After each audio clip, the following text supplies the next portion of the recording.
stand back, but right here is probably the best Oh, where they're going to spot. see me? Yeah.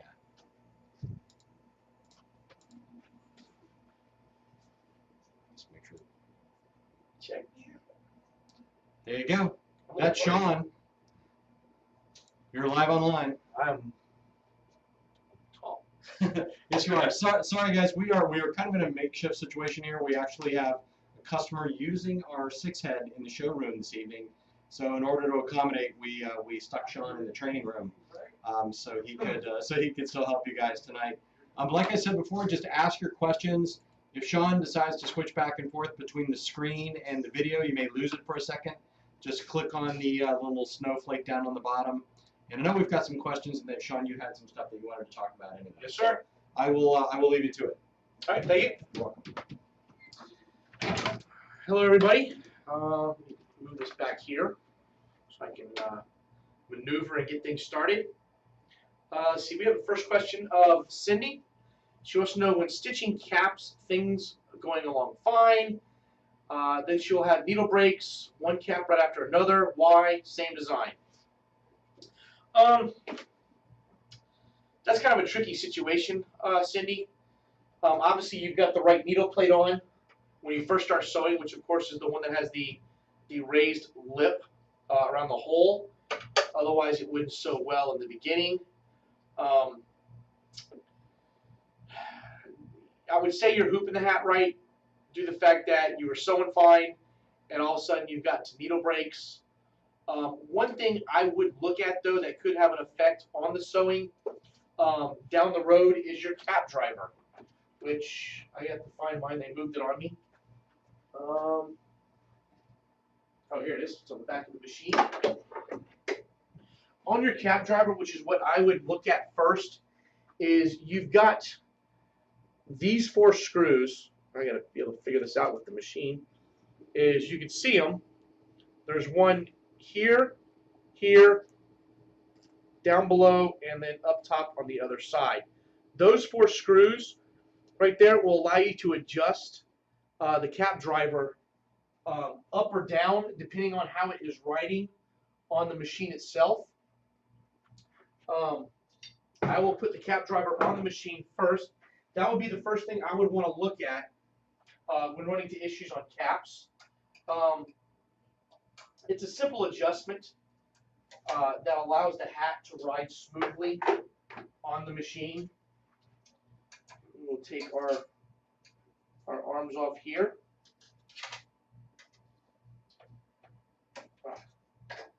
Place that down. Grab our cap driver. Place it on the machine. We'll attach the cap driver on there. Tighten it down.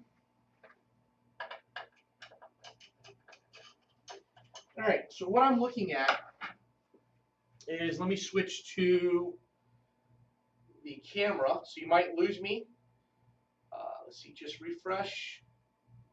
Oh, we got the camera right here. Let's go like this. Careful, sorry about the bumpy ride. If you want to close your eyes, be a little seasickness. Is what I'm looking at here on the embroidery machine is at eye level, you're looking at, sorry about the, trying to look at the machine and the screen at the same time. You're looking at right here where the cap driver rides on this arm, and you want the driver to be pretty smooth and as low as possible on the cap driver. So by loosening those 4 screws right here, that allows you to push down, I'll do it with this hand, push down on this cap driver up top here so that it can ride smooth on the frame of the arm of the machine. You want to make sure that when you do push it down, that the screw on the right side over here doesn't touch this. So what I would do is, once you push it down and tighten the screws up, just use your control panel and rotate the cap driver left or right, and make sure you don't hear any clicking noise. If you do, loosen the screws, raise it up a tad, tighten it back down, rotate the cap driver left and right to make sure it does not rub and hit the arm of the machine. The other thing is when you do adjust that those screws and you raise it up and down, you can also adjust it left or right. So make sure that you keep these plates on both sides. It doesn't rotate it too far to the left. You kind of want to have the same distance on both sides of the cap driver, then tighten it back up and give that a try. That would be the first thing I would check on the machine. Right there. That would be the first thing I would check, is I would look at the cap driver. Next I would look at is I would go into the control panel, and the bottom right green button, which has the 4 bars on it, select that, go to option 7, which is set machine perimeter, go to option 1, set embroidery perimeter, and then you want to scroll through, I think it's the 3rd page, down at the bottom, make sure that your frame control type is set for F5, and that your frame move angle is set to 270. If yours is, say, 220, arrow down to the 220 to highlight it, hit the button in the middle with the 2 triangles on it until that number says 270, then hit enter a couple times to lock it in, escape back out to the main menu, and give that a try. The other thing you want to make sure is that you're sewing with sharp needles and not ballpoint needles. You also want to make sure that you're using at least 1 piece of tearaway backing, and make sure the hat is nice and snug and nice and tight. If it has any wrinkles in it, that could cause problems as it's sewing across, especially on a 6-panel cap. That could cause issues. But those would be the first things I would want to look at. Would be the cap driver. Make sure it's riding flush on the arm. Make sure it's not moved. Got the flat or the cap needle plate on, and then adjust that setting to 270, and give that a try, and let us know what happens. We have another question from Gail. Looking at the ballpoint needles and sharp point needles, how can you tell which one I am looking at outside of the packaging, which one came on the machine? The ones that come on the machine, Gail, are 7511 sharp. A ballpoint is rounded on the tip, a sharp needle is sharp. One way that I used to tell is if you take a needle, and I had a needle sitting up here, it must have fell, is basically what you're going to do is just take the tip of the needle and just glide it across your fingernail. A sharp needle will actually set a groove. A ballpoint will just glide across the top. If you take a magnifying glass, you can actually see the tip of the needle. You'll see that it's rounded and not sharp. So if you've got 2 needles outside of the box or outside of the package that you're holding in your hand, that's one way to tell, is just glide it across your fingernail. Don't add any pressure or you will get 2 grooves.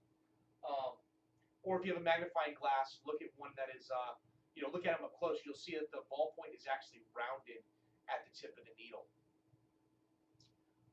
See, Vince has a question. See, on what applications should you be using ballpoint or sharp needles?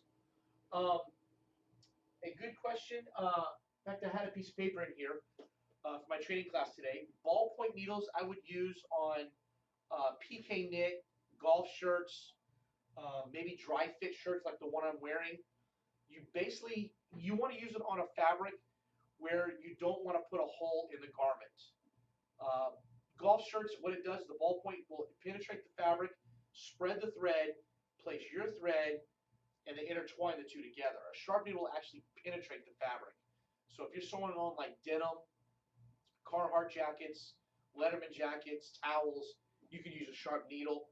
Ballpoints I would use on lace, women's blouse, PK knit, golf shirts, that type of fabric. Definitely want to use a sharp needle on a hat though, because if you have a hat with buckram in the back, which is the white piece of material, when a ballpoint hits that buckram, it deflects it, causing thread breaks and needle breaks. So definitely use sharp on hats and ballpoint on the other types of materials. Let's see here. Do we have any other questions right off the bat from anybody? All right. No questions? We will get started. All right. One of the big questions, a lot of the questions that I do get are questions on tensions on the machine. Your machine is pre-tensioned when it comes to you, which are the tensions up top here. We do so close to 300,000 stitches before it leaves our facility to come to you. Um, one thing I always like checking is the thread up top. It goes between these two plates, and I'm gonna make you guys dizzy again. Sorry about this. You're gonna notice I'm gonna do this a lot. Up in here, between these plates, you've got a bar. So I get it to focus, which is sitting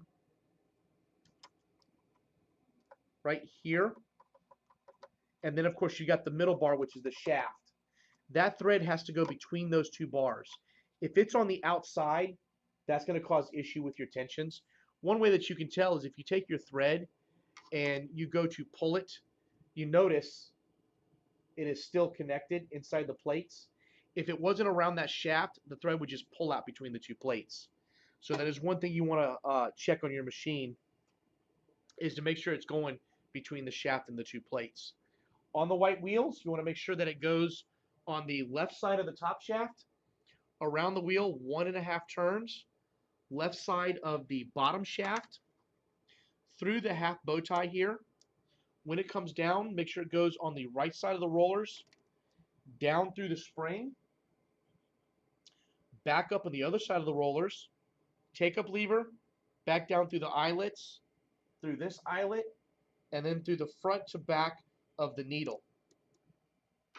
Um, that is a big thing to always look at, especially if you're in a place with air conditioning and you've got air blowing on your machine. It can mess with the threads and get it out of whack. So that would always be one thing I always will look at. Is make sure it's around your thread brake sensor wheel and make sure it's between the two plates. If it's not, you will be able to take your thread and pull it and it pops right out. So always make sure your thread is threaded properly. That's a big issue with thread brakes. Your bobbin tension. One thing I want to look at with the bobbin is when you pull the bobbin out, you want to make sure that when you pull the string, that the bobbin rotates clockwise, and as you can see here, it's rotating counterclockwise. So if this was to start sewing, you'd get about 12 to 15 stitches and get a thread break. So what you want to do is, with the bobbin in, you want to make sure that it rotates clockwise. Then with your tensioning, you want to make sure that it's not around the pigtail, but still around just the side through this little groove.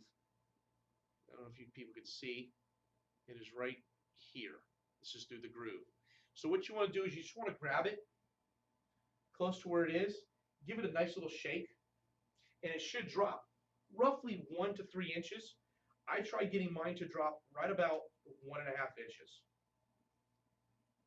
If it's too loose and just drops right to the floor, you want to tighten it up. If you're giving it a shake and it doesn't move at all, then it's too tight. And you see this bobbin here it's slightly tight. So what you want to do is the bigger of the two screws, which is this one, is you just want to loosen it up just a little bit. And what I mean by a little bit is, if you watch here, I'll place it in, and you're just going to just maybe 1 millimeter, 2 millimeter to loosen it up. Give it another try, and you should get roughly a 1 to 2 inch drop, which is ideal for this embroidery machine. To go through the pigtail, make sure you're going from inside outside, so that it goes directly through the center of the bobbin. And then when you're placing it back in, make sure that you do hear the click to let you know the bobbin is in all the way in correctly.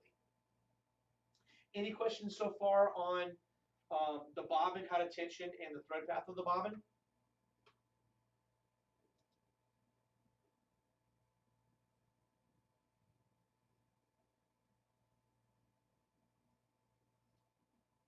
All right. The other thing you want to look at when, you know, if you got issues with tensions is look at the design that you're sewing. If it's too dense and the stitches are pretty much going on top of each other over and over and over, you're going to get thread breaks. It just gets too thick, and pretty much the needle is cutting itself. So whenever we talk to customers on the phone, you know, once we go over settings here, we like to look at the design to see if there's any issues with density's too thick, stitches are crossed, stitches are twisted. I had a customer, she was getting monogramming from somebody else, and when she was importing it, sewing it on a hat, and it was breaking the thread pretty much in the same spot every single time she sewed on the hat. I asked for the design, and at the bottom of the sew out, for example, I will show you this bag we have over here. On hers, for example, the bottom of the sew out down here, it was twisted. So the stitches were coming in, doing a sharp turn twisting. So when it's sewed out, you're going from a 3mm width down to a 0.5 millimeter back up to a 3mm. And she was getting thread breaks every single time. I corrected it for her, explained to her what it was doing, sent it back to her, and she was having no more issues. So it's majority of the time you want to look at the design. Usually when you have thread breaks, a lot of it's too dense, or stitches are twisted, or you know, they're bunching up in a certain corner. Got another question. See, on my SWF I got from you, is there any other way to test the thread tension on the machines besides the H stitch test? Another one that you can do, Vince, is make like a little eye, and I don't have any of those in here, but make I would say an 1.5 inch eye tall to maybe 5mm wide, and create a circle with the eye so that you've actually got these little eyes turning as it goes around. Give you an example. I'll draw a picture for you.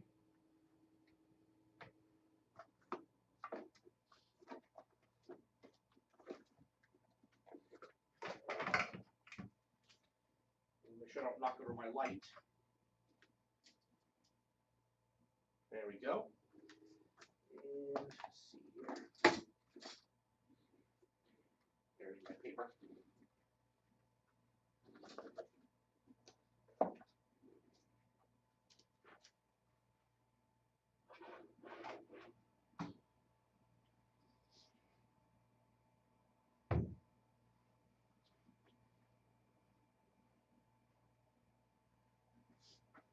Excuse me real quick, let me get a pin so I can show you guys.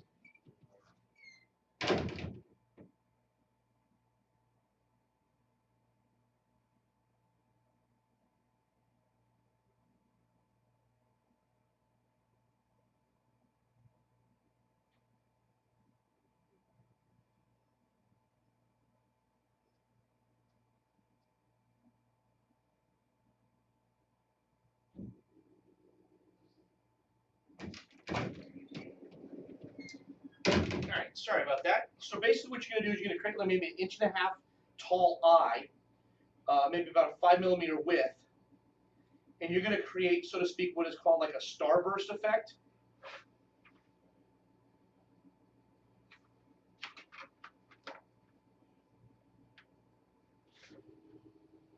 I know this is not the perfect circle, but it will get my point across to show you. Is pretty much what I would do is create an 1.5 inch eye, like so, and make a pattern, probably 4.5 inch diameter, and then each one will be a separate color. So when you sew, it's going to sew in all the colors on the machine, and then therefore that you can do a tension test on that as well, rather than use an H test. These eyes work really good. The H test has been around forever. You can sew it either way. You can do about 4.5 inch design to get that point across, and then you want to check the tensions on the back side. If when you do the tension test and you turn the design over and you see that it is, say, a third, a third, and a third, your tensions are good. If you see that on majority of the thread, but on 2 or 3 of the threads, you really don't see the white, or you see too much white, then what you want to do is you want to adjust these tensions up here. It's only when you want to go to the bobbin if it's consistent with all 15 needles. If it's just a couple of needles, you want to look up here. If it's consistent through all of them, you look at the bottom. So you look at the common denominator. So if there's 2 or 3 of them, when you're loosening the tension or tightening it, you're not barely going to turn a couple of turns. I would go around 2 or 3 good full turns, or go forward 2 or 3 full good turns to have any effect. Because what you're doing is the spring underneath the tension knob is you're either compressing the plates tighter or you're loosening it up. So if you see too much bobbin on the back, you want to loosen the top tension up. It's just pulling so much of the bobbin back up. If you hardly see any bobbin in the back, but mostly thread, then you want to tighten this up so that you got an even tension base between the top thread and the bottom thread when it meets to the on the pressure, or the when it meets on the needle plate. Like I said, 1 or 2 threads, you always look at the top. If it's consistent with all 15, you look at the bobbin.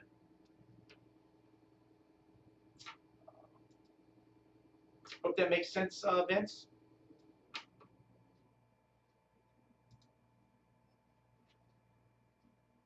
All right.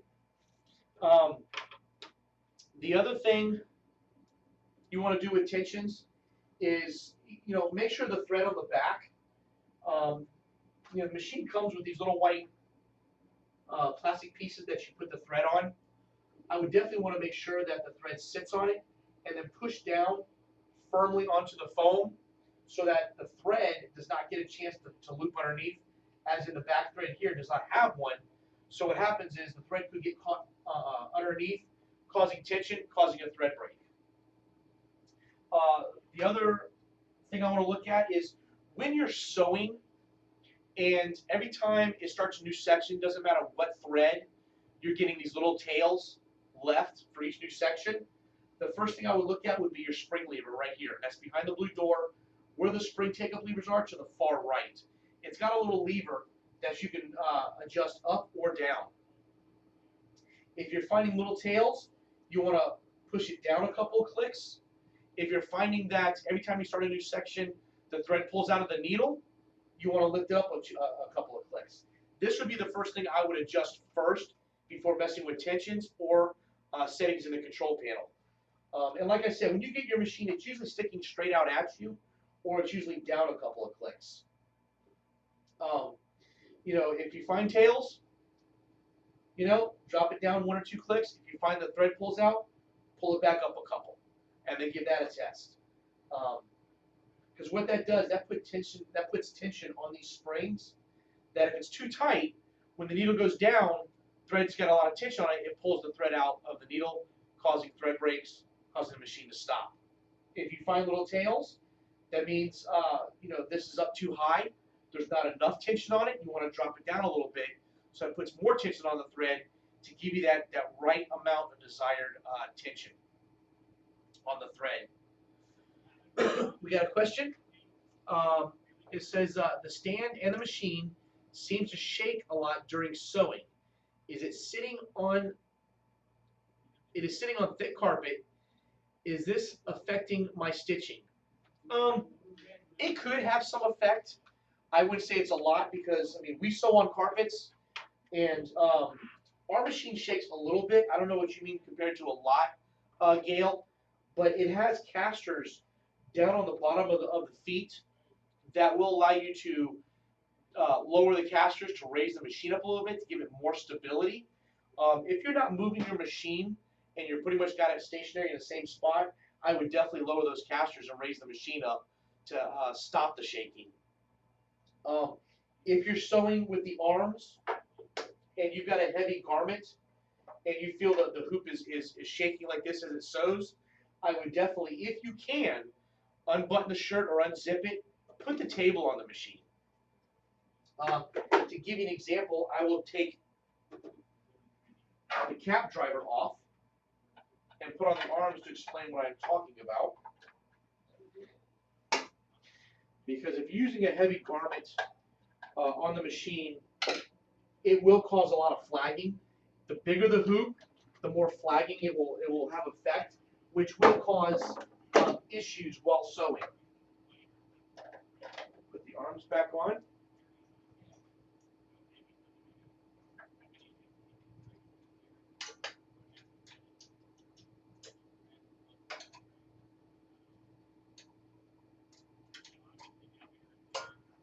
The other side. I mean, this is pretty noticeable if you're sewing on a heavy garment with say the 21 centimeter or the 12 by 12 jacket back hoop. You will see it flag a lot. For example, I will put on the 12 by 12 hoop.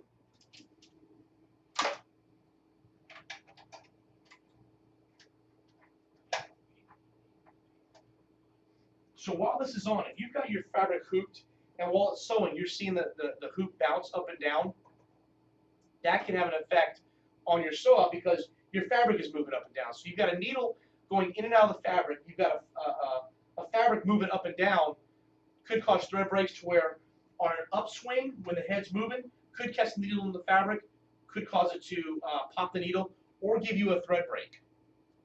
So what I would definitely do is I would put the table on as long as your design, as long as your garment you're sewing on allows you to do so. The table will fit right into here, tighten down on both sides with the Phillips screws, so that now you've got your hoop riding on the table, which will cut down on your flagging, which will cut down on your issues you're having with thread breaks or needle breaks on a garment that you can spread out over the table. If you have a shirt that you cannot open up to spread out, that it is just a 3-color button like I have here, then you definitely need it to go around the neck of the machine. You might have to put the table on, but then roll your shirt up and hold it with really thick paper clips around the hoop so that you can still sew with the machine. Because you definitely don't want your hoop bouncing up and down while you sew. Plus, it puts strain on your arms to where what happens is your hoop now sits at an angle like this while your needle is going in straight. So when it hits, it deflects, turns to an angle, causing thread breaks or needle breaks, possibly knocking your machine out of time. So when you can, if you can, use the table to stop the flagging. If smaller hoops, not really a big of a deal because the smaller hoops don't have a wider sewing field, so you don't get much of the flagging as you would when doing a left chest logo, a sleeve hit, back of the neck, a pocket of a jean. It's normally when you go to a large jacket back do you want to pay attention to putting the table on to stop the flagging, stop the bouncing, allowing your machine to sew a nice smooth sew out. So yeah, Gail, to answer your question, I would definitely lower your casters as low as they would go to actually stabilize the machine depending on the thickness of your carpet so that you get less of a movement out of your machine while it sews. Do you have any questions so far?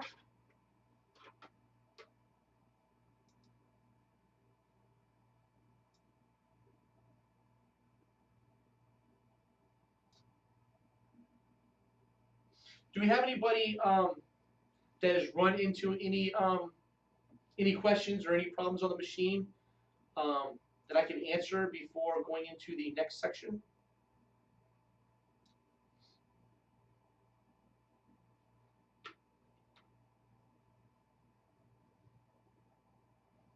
All right, grab some over here.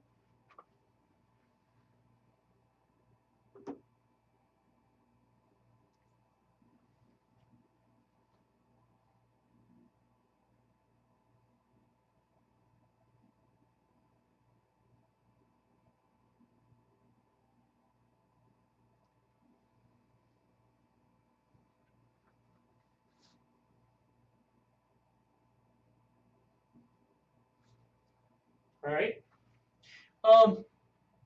What I'm going to go over now is some of the functions of the control panel that can help you out while sewing certain designs on your embroidery machine. The only thing is you want to remember is when you change something on the control panel to do a quick sew, it does not change the master on your computer. So you've got to remember that if you're doing a job now and customer comes back, 2 months later and you've deleted it out of here, you're going to bring it back over from your computer back to the embroidery machine. Remember what you did on the machine, otherwise you're going to sew the wrong one on the customer's garment. But for a quick fix on the machine itself, there's options on here to allow you to add pull compensation to satin stitches. Pull compensation, what pull compensation does is you've got a design.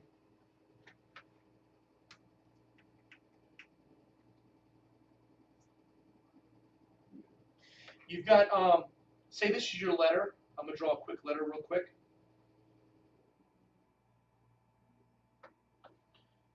Letter L, easier. So pretty much the letter L is your actual letter that you're going to sew.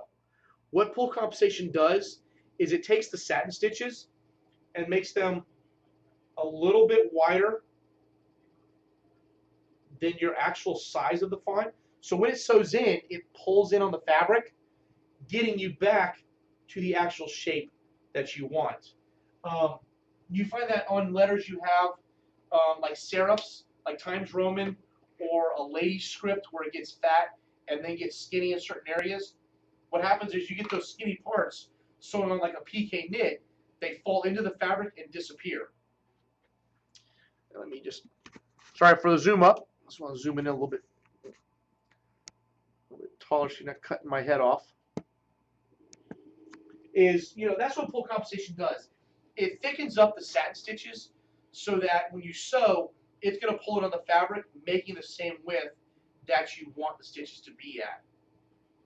Only add pull compensation to satin stitches. I would not add it to a fill section. It definitely would, if you do it on screen to look at it, you'll definitely see some issues with it because it makes it really jagged. Only do it to text, and usually text, I would say underneath maybe ½ an inch is what I would add pull compensation. You're only going to add maybe 10 to 50%, 20% max to thicken up your text. But if you want to do it on the machine, you can. What you will do is in the top middle button, which is the design management, is we click on here. We arrow down to number 5, which is repair memory design. We press enter. We will then run through, select our design that we want to add it to, and then it's going to bring up a menu for input XY repair.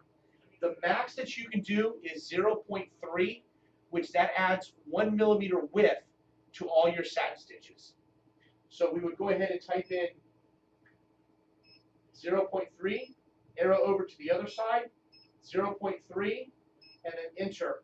It's now going to take that job that we selected out of job number 2, add the pull compensation, and put it to the next available job, which would be 27. So now you've got job number 2, which is the default, which is the standard one that we sent over originally. We now have job 27, which is we added pull compensation strictly to the text. See, Vince is asking, should you use fixed or proportional compensation? Vince, I would definitely, anytime I've ever done pull compensation, I've added proportional because I wanted to do both sides, whether it be a curve, an angle, a square, a circle. In the corners, I want it to be proportionate all the way around. So I would definitely use proportional and probably try 10 to 15% pull compensation. You'll be able to see the effect it takes on screen to where if you don't think it's enough, you can always add more, or if it's too much, you can always take some out. But definitely I would use pull compensation in a proportional manner. Any other questions on that? Hello, Mark. Just checking in. Just checking in. We've had a few questions. Okay. Just checking in. All right, just checking out now. Any other questions on the pull compensation, whether it be on the machine or in the software? And just to reiterate, you know, when you change pull compensation on the machine, it'll still leave the original design that you loaded, but add the pull compensation to a design and add it to the next available slot. So if you've got 27 designs in here and you're grabbing job 16, adding pull compensation to it, it's going to put it in the job 29. It'll add it to the next slot. Another good feature on the embroidery machine is, you know, let's say, you know, God forbid, you lose the design on your computer and you no longer have it on the USB stick, but you still have it on the embroidery machine.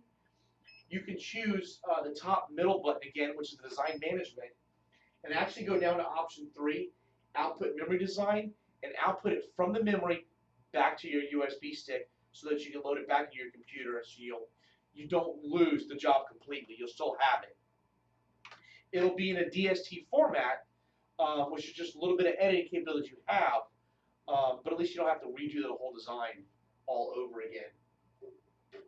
Also in the memory, or in the design management, if we go down to number 6, it allows us to delete individual jobs out. This is good if you've got customers that you come in and you just did one, you know, one-time name drop. You'll be able to come in here and delete just that particular design out. Or if you're getting pretty full out of the 200 jobs you can store in here, you can actually go down to number 9 and delete all the designs out of the memory and start back from scratch at design number 1.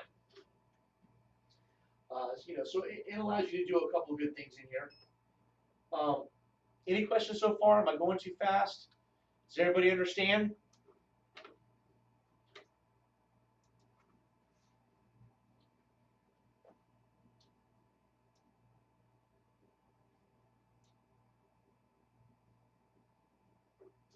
All right. All right, Gail, got another question from you.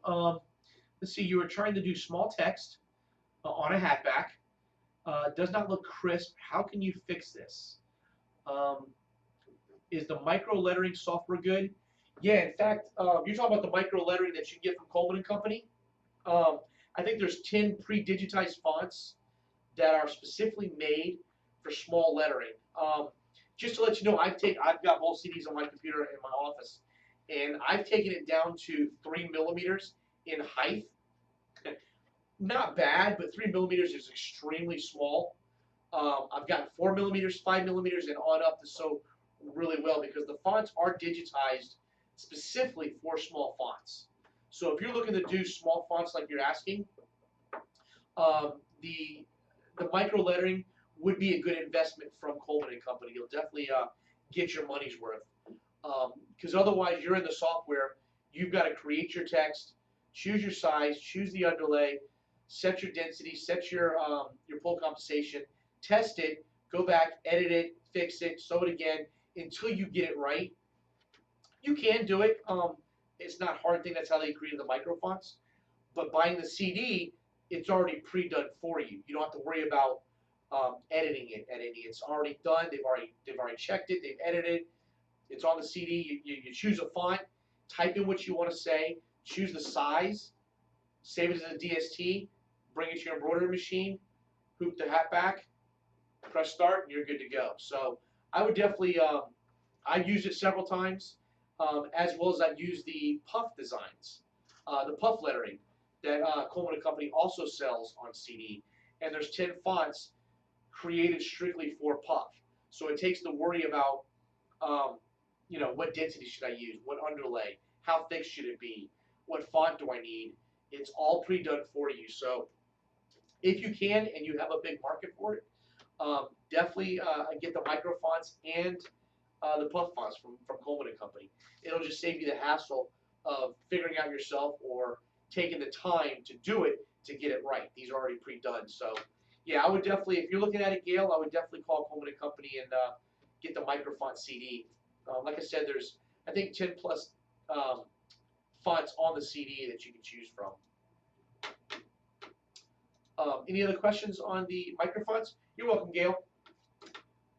Any questions on micro fonts or sewing on catbacks? You know, I get a couple of questions. People always want to know how you sew on the back of hats. And give you an example. You know, say you've got a design, you've already put it on the front, and baseball teams, they want to put their name across the back of the hat. There's two ways you can do it. You can, if you have the all-in-one hooper, it's got the sleeve in the front that folds down, allows you to hoop the hat on the all-in-one hooper. If you don't have all-in-one hooper, it's not a big deal. You just find the corner of a table. I'll show you right here on this one. Is you're just going to find the corner of a table, grab your hoop that you're using to sew on the back, loosen the backing up, place the hoop on the edge corner. Make sure you guys can see kind of where the camera is. Once you place that on the side, you then just place your hat over it. Take your hoop,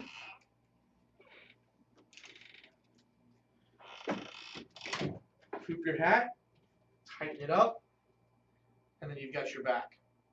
And then you're allowed to sew directly right here. So you don't have to hoop the whole hat. Just hoop enough that it's not going to hit the hoop at the top, but then it gives you enough room to sew your design out, whether it be a name, a number, a logo, a trademark, whatever it may be. This is the best way to do it, is just use a flat hoop and hoop the hat. Then when you put it on the machine, you have to remember to rotate your design 180 degrees. Because you got to remember, in a flat mode,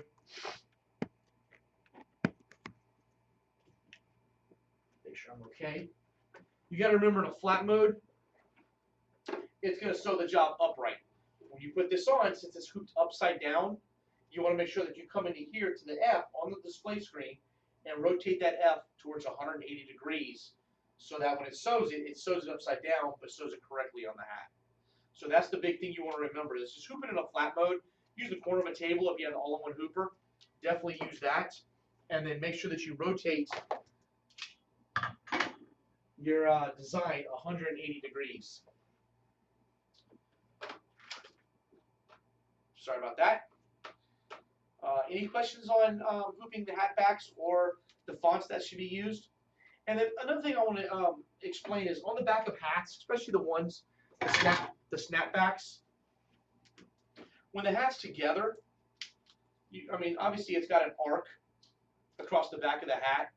What I would do is, as soon as you find the angle or the arc that you have for the names, is definitely save that as a template, as a DSG file in your software, so that next time you do it, you can simply bring that up, change what name you want, save that as the new file, but still keep the original setting to be able to change it over and over and over, because it's tricky to find the right arc.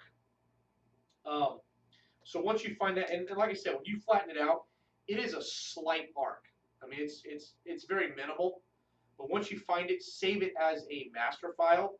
So anytime you're doing the back of hats, just open the master file, use that line as a guide point when you're doing arc text over the back, and then you just take that text and save it as a different name, not overwriting the original file.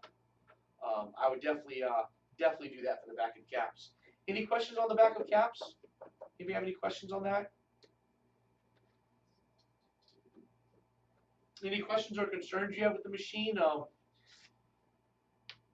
The control panel, something not clear I can go over real quick?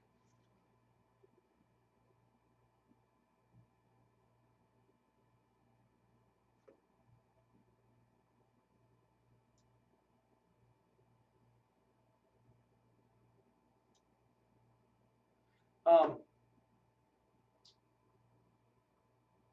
right. All right, give me 1 second. Get something.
All right. Everybody doing okay so far? We have any other questions from anybody before we wrap it up for the night? And just to let you guys know, we're trying to record this session so that we'll go ahead and get the video out to you. Let me see. We got another question here. Can you sew on mesh material? Yeah, go ahead and ask it, Michelle. Let's see. John asked, can you sew on mesh material the back part of a trucker's cap type, and how would you do it? Yes, you can. It is tricky because of the mesh, because it's a lot of holes. What I would do is I would definitely get a thicker piece of backing, which I have right here. I don't know if you can see how thick that is.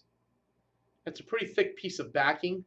It's a very, very heavy cutaway compared to, I'll show you guys both. You can see the difference between this piece and that piece. You can see the thickness difference. I would definitely use a thicker piece on the back of the trucker's caps, or use maybe 3 pieces of a heavy cutaway. The size right here that I was just holding up is, I'm pretty sure this is a 7x7 pre-cut square that you get from Coleman & Company. I would definitely use that, or use maybe 3 pieces of a cutaway, and it wouldn't hurt to put a top solving or the rinse away on top of the trucker's cap to help stabilize it and give it that gluey substance after you've peeled off what's not being sewn and damp it with a cloth to have the rest just disappear. It's not going to leave a stain. It's not going to leave any watermarks, any glue marks, but it's kind of like a gluey substance that'll help stabilize your stitches on top of that mesh cap. Because when it sews, if it hits an opening in a hole over here, it's going to pull in farther than it would over here. So now you've got a jagged letter. So I would definitely use 3 pieces of cutaway, or a piece of that very heavy cutaway backing, 1 piece plus top solving to be able to sew on the trucker's caps. All right, Michelle. On the display screen, I've had a hard time figuring out what needle is next when sewing a design. Does that make sense? Yep. You're welcome, John. That makes perfect sense, Michelle. On the display panel, and I'm going to get you guys dizzy again. Sorry about this. Let me show you here. It's like a roller coaster ride. On the display panel, you've got, I can't find my screwdriver. You've got this needle number right here, which is 7. That shows what needle is active. That's the needle that is directly over the hole of the needle plate. The next section here, the 001, that shows you what needle, what color it is in the sew out sequence. If you've got an 8-color design and it says 006, you're on the 6th color and you got 2 more to go. These 2 colors over here shows you what color is sewing now, what color sews next. So when number 7 finishes here, it moves over to that spot. That next color pops into here. Your 3rd color pops into here. So you will have a past, present, and future sew out sequence while it's sewing. So if you ever want to know what color sews next, always look right here. This will show you what color is going to come after this color. So for example, if you've got 2 7s and that color right there should have been an 8, then what you want to do is you go down to where you type in your colors, go up to modify, go into modify, and let me make it 7. So I'll show you what we're talking about. We got 7, 8, 6, 4. You would go into modify, and right where the 2nd color is going to sew 7, that should be needle 9. Simply change it to 9 and press enter, and it modifies that color. So now you see we've got a 7 and then a 9, so that you know you've got the right color coming next. Does that make sense, Michelle?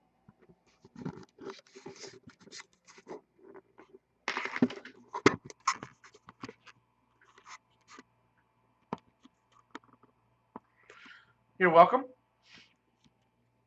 Yeah, it's always good. I know we tell you to always make sure the needle is on needle number 1 when you are trying to trace in your hoop to line things up. It's just a lot easier to watch one than it is to watch one of these other needles with other needles around it.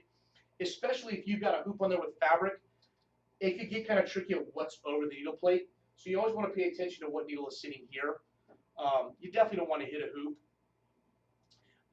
It would definitely do some damage. But as long as you always, set your start point, do your trace, maintain the machine, oil it, keeping it dust free, blowing out the rotary hook area of all the excess lint, thread that it trims, your machine's going to sew for you. It's going to be a workhorse. Definitely keep it clean and keep it free of dust down here in the bobbin area, and you should be good. Let's see, John's got another question. On the bobbin, it should spin clockwise or counterclockwise? You definitely want to spin it clockwise. So when you're looking at face value of the bobbin, which is right here, and you're pulling it, you want to make sure that rotates clockwise. So by looking at it and you're pulling the bobbin, you should see it rotate clockwise. If it goes backwards, that's going to cause issues when it sews. You'll get thread breaks, maybe false thread breaks. So definitely make sure that bobbin goes in there and rotates clockwise. You're welcome, John. Do we have any other questions before we wrap it up for the night? And like I said, we did try to make a copy of this video, record it so that we have all your email addresses. We will, we get a good copy, we'll definitely send you the video so that you've got record and helpful hints and tricks in case somebody else asked a question that you were unaware of, or to better help you with the questions that I was able to answer for you.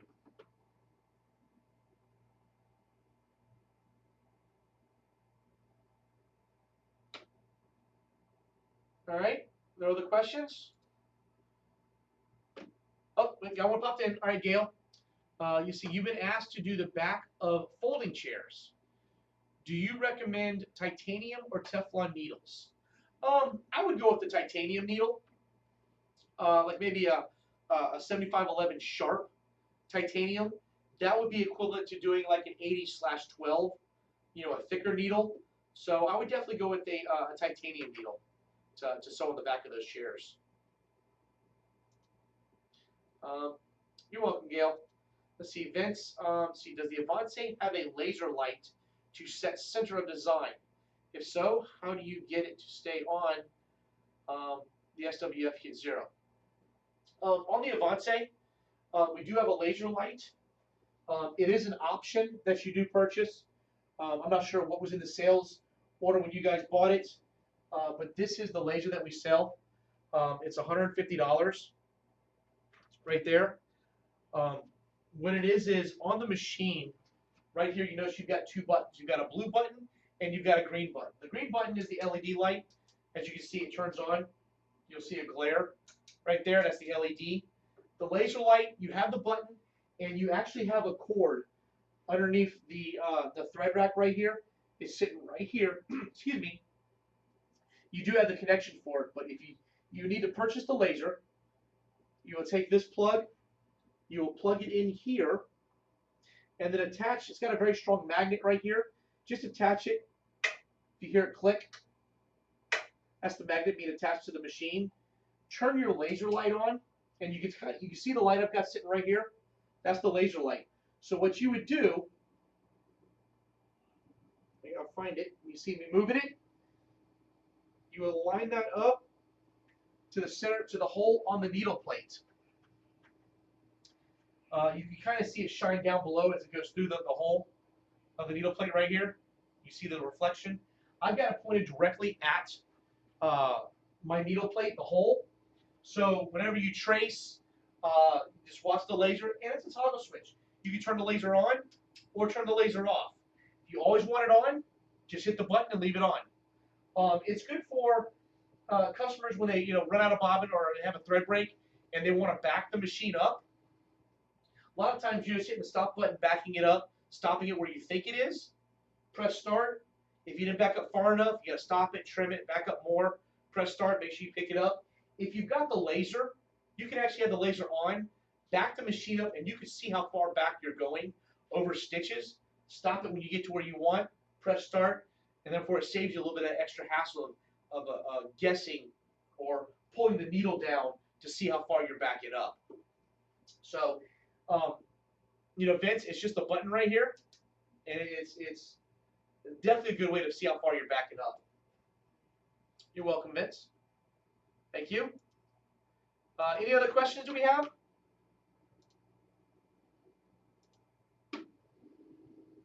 I really appreciate everybody coming out tonight, and hopefully this has been beneficial to you guys.